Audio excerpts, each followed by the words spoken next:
તો મિત્રો તમે અહીંયા જોઈ શકો છો ગણપતિને બહુ જોરદાર મૂર્તિ અહીંયા વિસર્જન માટે લાવે છે.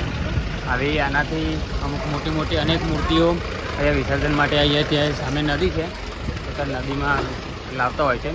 જે આજે પૂનમના કારણે આજે ગણપતિનો છેલ્લો દિવસ છે.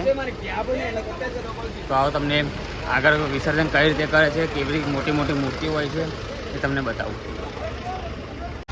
તો મિત્રો અહીંયા આ નદીમાં ગણપતિ વિસર્જન ચાલી રહ્યું છે અત્યારે, તો એના કારણે બહુ જોરદાર મોટું ટ્રાફિક થઈ ગયું છે.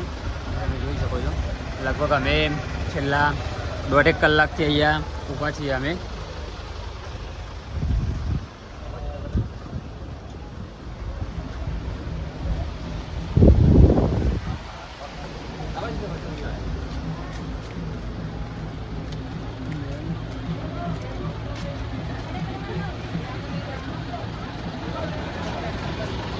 આ દરેક આયસરમાં ગણપતિની મૂર્તિ છે.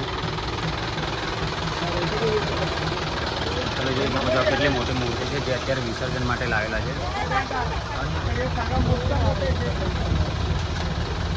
બોલો ગણપતિ બાપ્પા મોર્યા. આવો આગળ બી તમને બીજી બધી મૂર્તિઓ તમને બતાવું.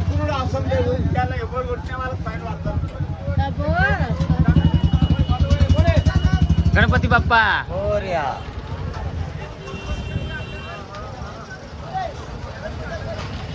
તમે જોઈ શકો છો આઈસરને કેટલું જોરદાર ફૂલોથી સજાવ્યું છે. અમને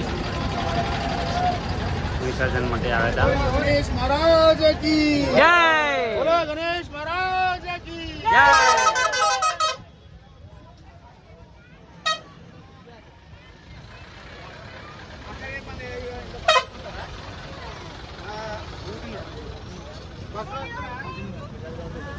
તમે જોઈ શકો છો આ નદી બે પહાડોની વચ્ચેથી કઈ રીતે ગુજરી જઈ રહી છે. જોરદાર અહીંયા વ્યૂ છે આનો.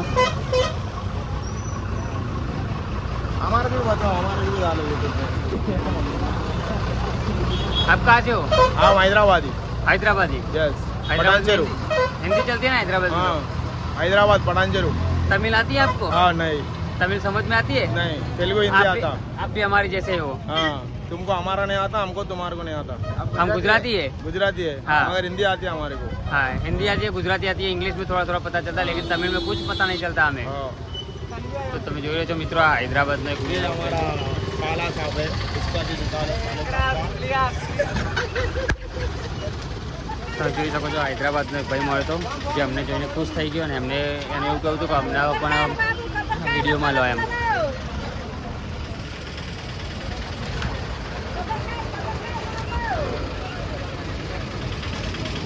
અત્યારે અમે છીએ તેલંગાણામાં.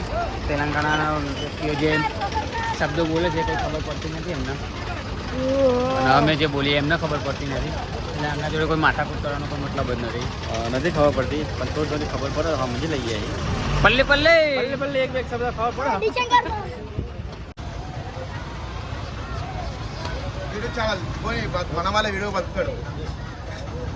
તો મિત્રો તમે જોઈ રહ્યા છો અહીંયા ગણપતિ બાપ્પાને અહીંયાથી ડાયરેક્ટ જ વિસર્જન કરતા હોય છે. બોલો ગણપતિ બાપ્પા મોર્યા. जय बोला गणेश महाराज की. बाय गणेश. लो भैया. મિત્રો તમે જોઈ શકો છો ગણપતિ બાપ્પાની કેટલી મોટી મૂર્તિ છે.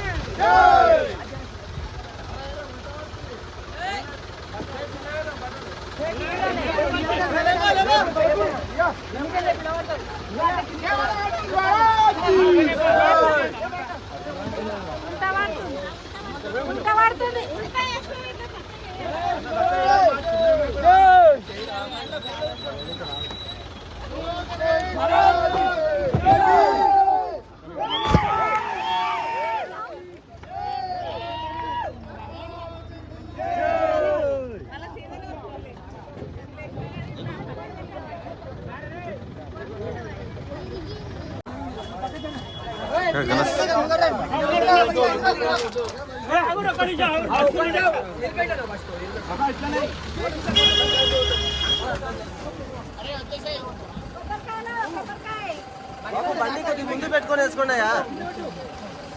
బండి ముందు పెట్టుకొని వేసుకోండి, వెనక బండ్లన్నీ ఆపేసేది.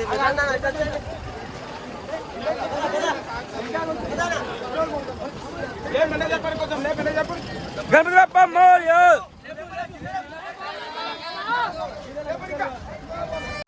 તો મિત્રો તમે જોઈ રહ્યા છો અત્યારે ગણપતિની કેટલી મોટી મૂર્તિ છે જે વિસર્જન કરવાની છે અત્યારે. અને એક મૂર્તિને વિસર્જન કરવા માટે લગભગ 20થી પણ ઉપર માણસોની જરૂર પડે એમ છે.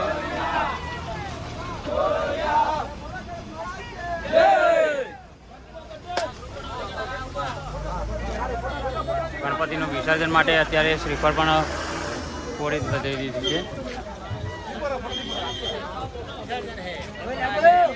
क्या बात है, तुम नीचे क्या गाड़ी से नीचे क्यों उतर रहे हैं भैया?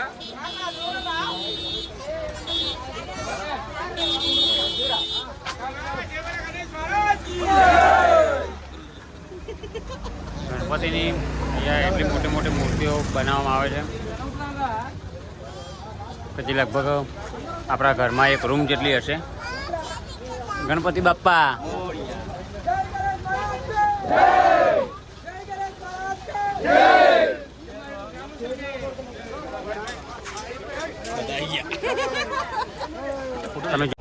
गणपति बाप्पा गणपति बाप्पा. आप में से कोई गणपति के बारे में कुछ कोई बोलना चाहेगा? नहीं, तुम्हें बोलो.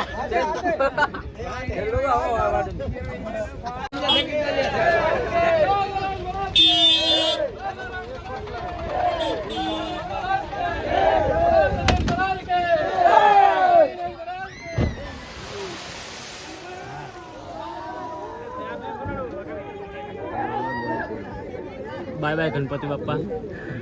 આગળના વર્ષે ફરી આવજો જલ્દીથી.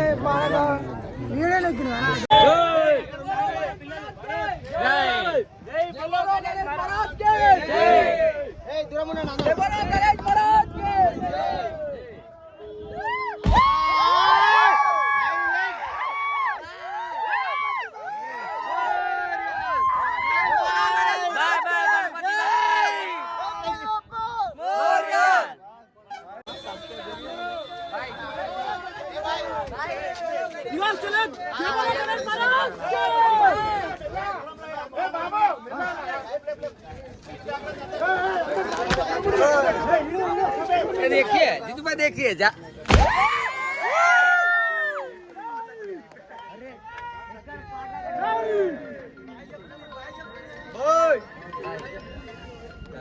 ટાટા ભાઈ. અત્યારે સરસ મજાનું ગણપતિ બાપાનું વિસર્જન થઈ ગયું છે. અહીંયા ઘણા બધા લોકો મતલબ મોટી મોટી મૂર્તિઓ લઈને વિસર્જન કરતા હતા. વિસર્જન કરી અને ત્યાંથી આપણે અહીંયા નીકળતા હતા. આપણો પણ એક સરસ મજાનું વિસર્જનના દર્શન થઈ ગયા. કેમ કે જે મોટી મોટી મૂર્તિઓ હતી એનું આપણે જોવા બી મળી ગયું. સરસ મજાના વિસર્જન બી થઈ ગયા. તો ગણપતિ બાપા મોર્યા.